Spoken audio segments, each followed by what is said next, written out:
The mind is like water. When it's turbulent, it's difficult to see. When it's calm, everything becomes clear.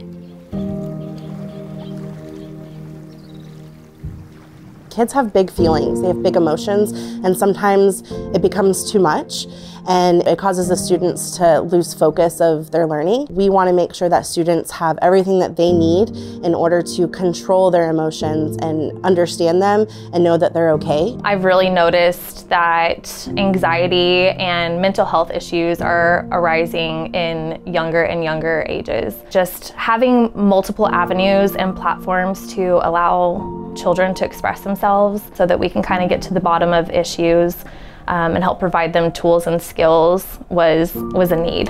During the pandemic, we had an online calming room. And so when we were looking at this room, we thought, wouldn't it be nice if we could bring that to life in this space that we had? So we were thinking about kids coming back from the pandemic, and we were expecting there to be a lot of anxiety. We've tried to fill the room with things that would help them either learn about themselves, like self-awareness, but then we also have a lot of tools for them to learn more self-management and good coping skills. We have a nice weighted blanket that's soothing. We have usually quiet sounds and aromatherapy, fidgets and beading exercises and art and things like that. We have a lot of students that do STEM really hard. Their body just moves, and until they can get that under control, they can't focus, they can't work. So if they can have that opportunity to take a break and go decompress, I guess, maybe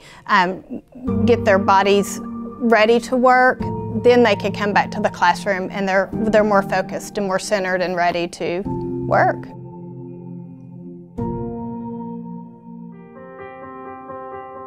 Well, I wanted to change up our seating arrangements in the library a little bit. Children today, they do better whenever they have some sort of movement, and so I chose a few rocking chairs for my grant, and the kids have absolutely loved them. Anytime I have a class in here, it's like a race for these chairs that move. As soon as everybody finds some reading material and they find a spot, it's a lot quieter. They're concentrating a lot better, and the kids that normally maybe wouldn't be reading very much, or they'd just be sitting there pretending to read, that they're actually reading. I got a grant for what I called the sensory zone. I have one student that when he comes in here, he holds the pillow pretty much the whole time. It's a vibrating pillow. And then I have another student that once he's upset, he'll sit with the weighted blanket at the table and do his work with the weighted blanket. It's just helped a lot of different needs be met for students to be able to still do their work. They go in there and they can see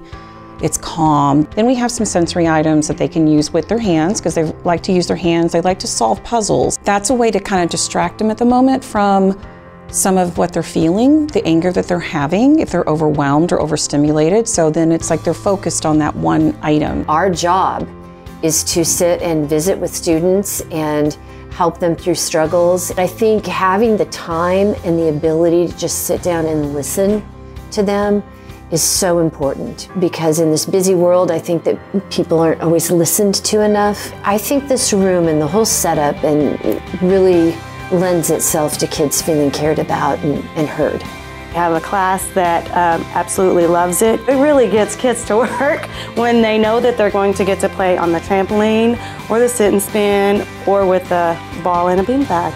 I actually do have a student that came in. He experienced something that for him was very traumatic in the classroom. He put a wall up, and this is a student that I already have a relationship with.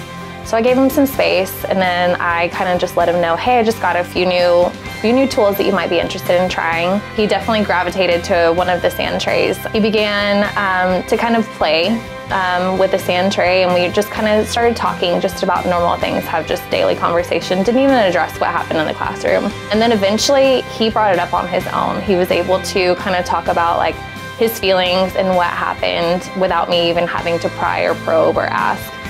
We were able to kind of repair that relationship, and he was able to go back to the class successfully.